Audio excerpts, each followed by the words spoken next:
Hello, folks. So, in the last episode of giving walkthroughs to the audio descriptions that I've written, I talked about an audio description that I made quite a long time ago. I'd say like around 6 months ago. It was for a video that I originally saw like more than a year ago. Well, today we're going to talk about an audio description that I made 2 days ago. So, I'm a little nervous because, my experience is that an audio description that I write will tend to change over time. And this one hasn't had time to change. You're basically looking at a first draft. But I think it says something about the video itself that it's just an easy, light, delightful experience, you know? And I feel like somehow I got caught up in that energy, and I feel like the audio description just came out right on the first try. you know so I'm brave enough to try to share it, to share what I created. Now, what's an audio description?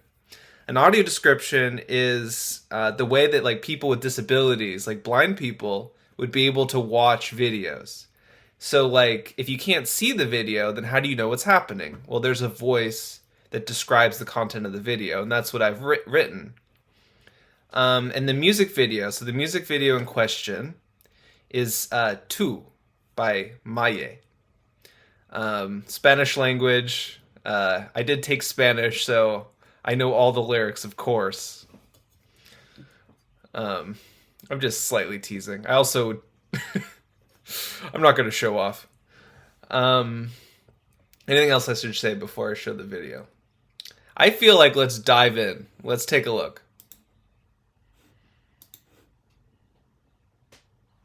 An antique CD player in her hands, the heat of a setting sun at her back, a girl surrounded by scrubby mountains puts on headphones.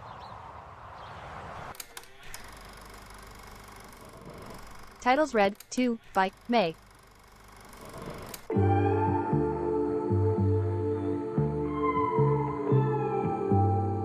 In a pool of luscious summer water, the girl spins, sending her ripple out in every direction. I have to pause there. I'm partially just pausing so I can take in this beautiful cinematography. So this is an example of the type of image where I start to feel nervous about writing the description, because what I'm looking at is just so incredibly beautiful. And it's not typically possible to capture like visual beauty in an audio description. Because, well, there's a couple of routes you can take with an audio description. Like, number one is you can say, like, it's so beautiful. It's so amazing. And that route is, you can always go there if you need to. But the problem with that is that if you can't really see it and you're being told that it's beautiful, it actually kind of, as a disabled viewer, or even someone who's watching an audio description like a podcast, they're going to feel, in both cases, they're going to feel left out. Like, oh man, I didn't get to see it. So I will try to go the second route, which is to try to describe it in a way that doesn't like oversell the beauty of the image, but that it can convey it using just a way of describing it. Basically, describe it in a way that you feel that it's beautiful. That's very difficult to do, So I would say that I felt so nervous with this particular image more than any other. And so I spent a lot of time trying to refine this one description. And I felt like if this line doesn't work, then the whole description doesn't work, because it's the first major shot, and you'll see that it gets mirrored at the end. So this is an extremely significant moment. But I feel like when I did figure out the description for this, I felt like the rest of the description kind of flowed from it. Luscious summer water, When I had that, I felt like I got this. Yeah.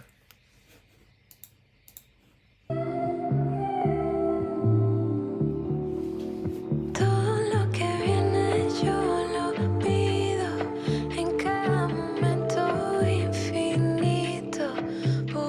pair of cupcakes waiting by the windowsill, the girl drops her pants on the floor. In front of a mirror she sizes up her body.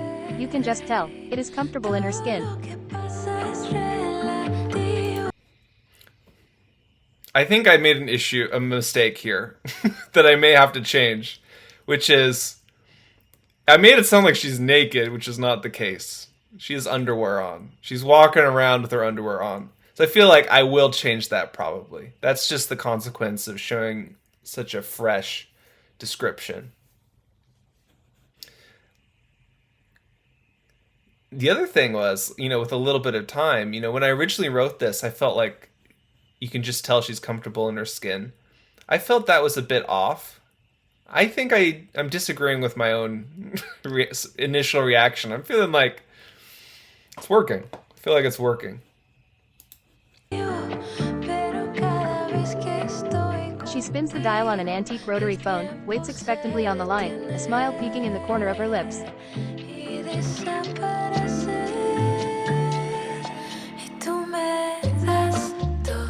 Her smile fades. No one was there. Something I want to, celebrate in this video is how patient it is. It takes its time. It goes shot by shot. It doesn't it's not insecure in the sense that it thinks the audience is going to get bored. It just shows one thing at a time. It's not like cut, cut, cut. Like, don't get distracted. That's something I really like about it. And when it comes to the audio description, when it does take its time, that means that as the author, I can choose where to put each description, and then I have a lot of leeway. In the first shot of the water, I was able to give it a lot of space before giving the description, because it holds on that shot for 6 or 7, 8 seconds. So I can make it sound very pleasant with the music. What I did here is I took this description, which is of the phone, and since there's only a couple shots happening, I was able to kind of move it a bit later so that the description has room to breathe. And also to really emphasize the idea that she's waiting. She's waiting for something that hasn't arrived. If I just tried to describe everything that's happening, if I got into the details of the vacuuming, or even the very 1950s, 70s, don't hate me. If you know what year this is supposed to look like. If I got into that, then you would lose the crucial detail that she's tidying up the house, but for who? Who's gonna come? So that's why it's great that it takes its time.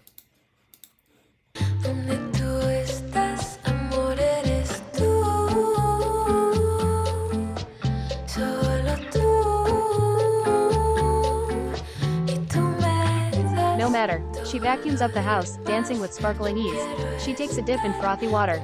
She puts on makeup. She picks out a charming blouse. Does she expect a guest?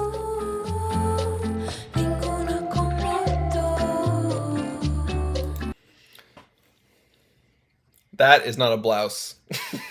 I can see that. That is a dress. Whoops. I'll change that. Mostly accurate. The artist Maye, with windswept hair and little angel wings made of cardboard, sings along and sways left and right with the music, surrounded by scrubby mountains and a setting sun.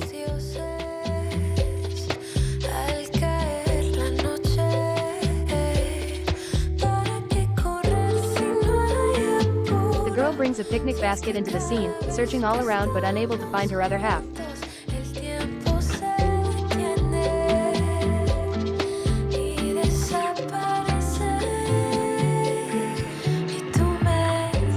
In the light of a huge bonfire, the girl waits for her partner among the nighttime mountains, dances through the night.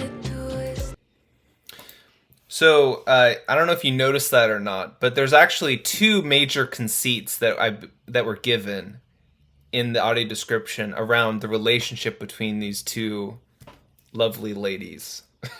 Is that a condescending term? These two women. So, I called Maye, I've called her the her partner and her other half.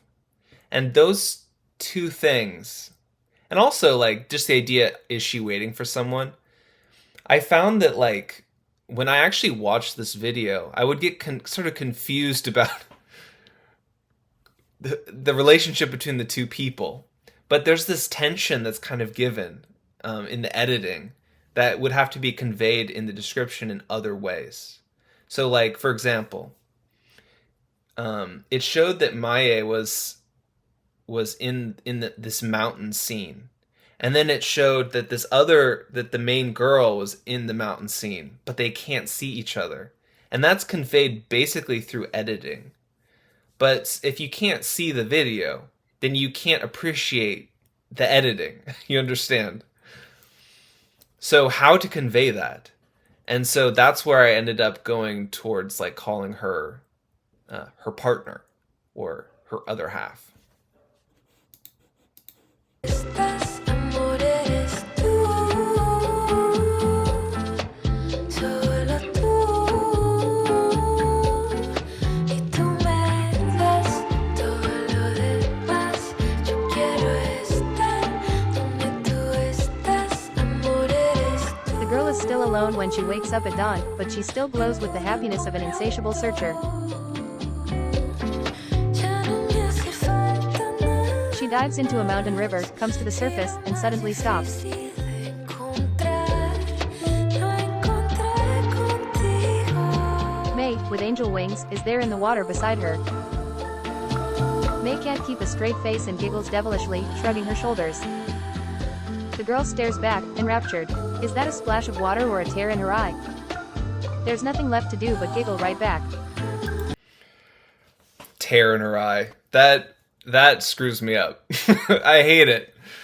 So what you're hearing here is the voice, the synthesized computer voice that ships with Google Chrome. On other browsers, you may not actually hear tear. I find that very distracting. So I'm trying to resist changing it just based on what one browser does. And also understanding that as the synthesized voices improve by huge amounts every year, one of the things that they've been able to do in recent iterations is start to actually identify which pronunciation to use based on the context of a sentence. And that's something that I've been seeing, having looked at some of the developments in like the AI generated voices that are coming out. So I could change the description so that it doesn't sound like there's a tear in her eye, which is very disturbing, and scary and gives the wrong idea. I think what I have to do is just wait for the browsers to upgrade their voices, and then that problem will just be solved right by itself. Another thing I wanted to say is that the scene that we just witnessed of these two women finding each other, just based on what happens, and if you just described it like literally, like there's another girl in the water, and they're looking at each other and they laugh, that would be accurate, but that would fail to capture something sort of intangible about the scene, which is just the moment of them staring at each other, something in their expression and in their performance. You can tell that it's like a very meaningful moment, and that there's a lot of emotional weight behind that moment. And so how do I capture that if not just describing literally? So what I did was I actually started describing a little early, and I kept describing a little late, so there's a lot of space to give different descriptions about all the beats that are happening in that scene. And then the other thing would be to like go a little bit beyond what happens and to give a little extra interpretation. And that's the way to try to convey the really impressive performance that I got from both of the women. So Maye, like, acting like a devilish little angel, you know, and the girl in the water having basically what seems to be a spiritually awakening experience. I would say that's sort of the vibe that I get from it. And you know, when I first watched this video, when I saw that scene, I couldn't see it in like a non-sexual way. I was thinking like, is this like finding your lover? You know, like, is that what this means? I think that when I sat down to make this description, the insight that I got from taking a closer look at it was the angel wings. So Maya has angel wings. And I feel like that's not just being cute. I feel like that's a very significant detail that really expresses that she's not meeting a lover, you know. Which would be cool. Like, that's a different video though. She's meeting some aspect possibly of herself or maybe of the universe or a real angel. Basically, it's a spiritual experience that's being described here, visualized here. That's the kind of where I came to on this video. Let's continue. Ya no me hace falta nada They dance and spin together under the setting sun. más difícil de encontrar. No They play all around the house, they sway by the fire. nadie más. In a pool of luscious summer water, two girls spin. The yin having found her yang. They send a two-part ripple out in every direction.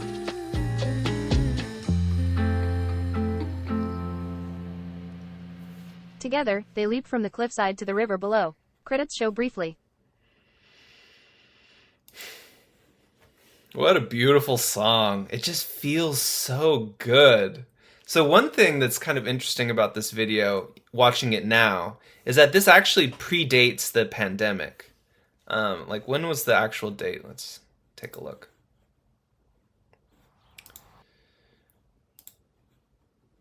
Yeah, so it predates the pandemic, but not by much. So you get an interesting effect. Because, like, watching it now in 2024, the pandemic is between now and then. but the technology and the filmmaking style and just the vibe, or let's take the vibe out, but like the way that it's created, it's not aged at all. It's totally up to date.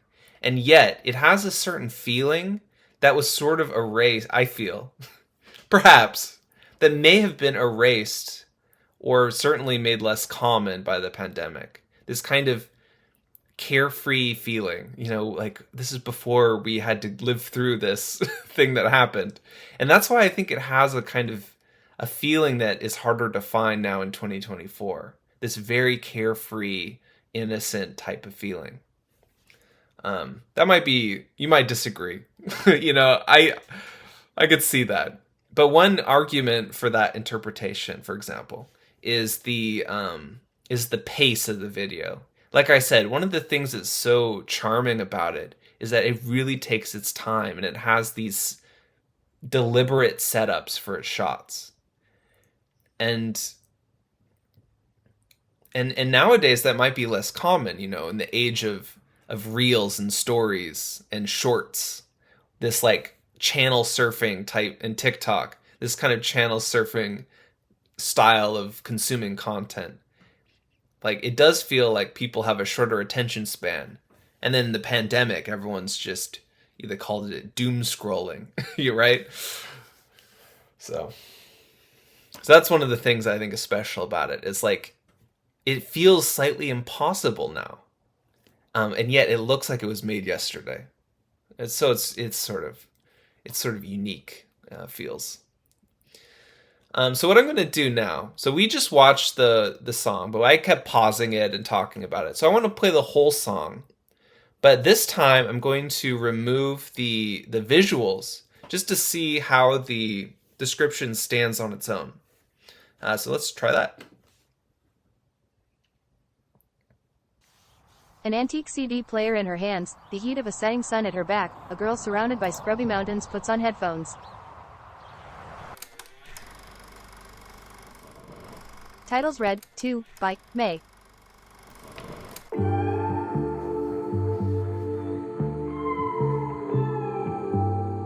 In a pool of luscious summer water, the girl spins, sending her ripple out in every direction.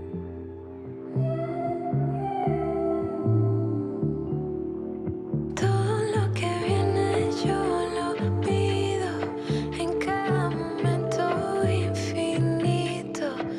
A pair of cupcakes waiting by the windowsill, the girl drops her pants on the floor. In front of a mirror she sizes up her body.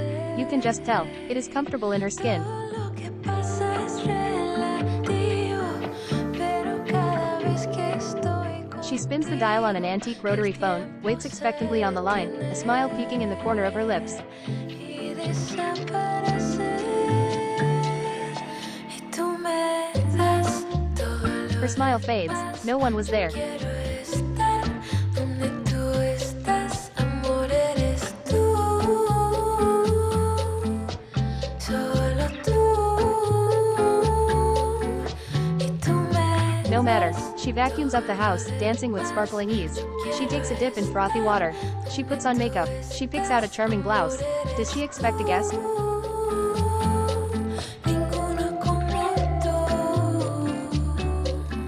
todo lo que dicen. The artist Maye, with windswept hair and little angel wings made of cardboard, sings along and sways left and right with the music, surrounded by scrubby mountains and a setting sun. Lucios es al caer la noche,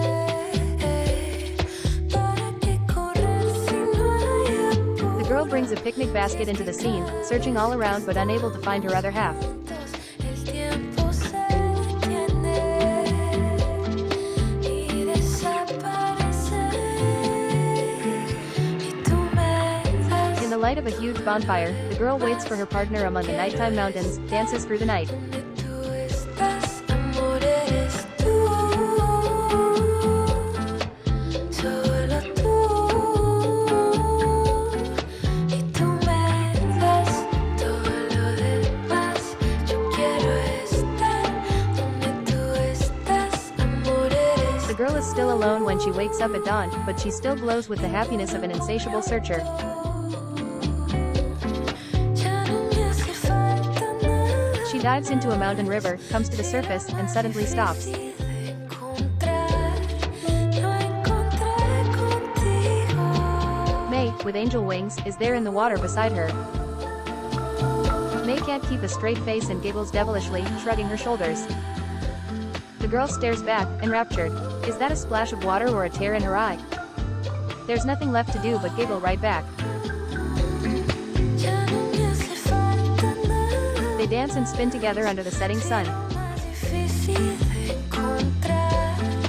Lo They play all around the house, they sway by the fire. y nadie más. In a pool of luscious summer water, two girls spin. The yin having found her yang. They send a two-part ripple out in every direction.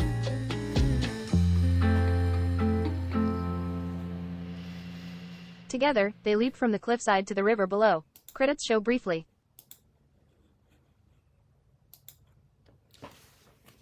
Truly a beautiful song. I just love it. it's so incredibly relaxed. So one thing I want to touch on a little bit is, what does the song mean? I talked about it having like a spiritual aspect. Clearly, I think it's not obvious, but like that's kind of the way I looked at it. And I would say that like what I think is happening is it's about someone encountering their own death and discovering that they have a relationship that continues through life. It's like this very profound ease that you can find when you have this relationship with mortality, this friendship with mortality. And that might seem weirdly dark given the vibe of the video.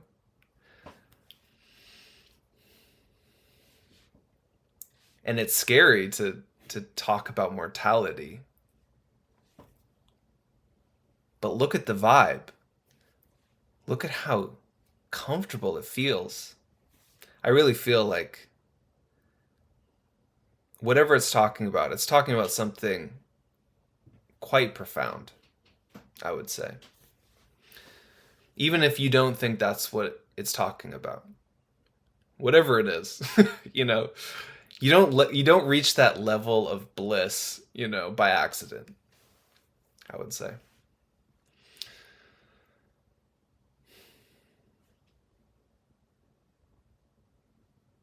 Cool. So that kind of concludes the walkthrough of this description, and so hopefully you enjoyed that. I hope to do more of these soon. See you next time.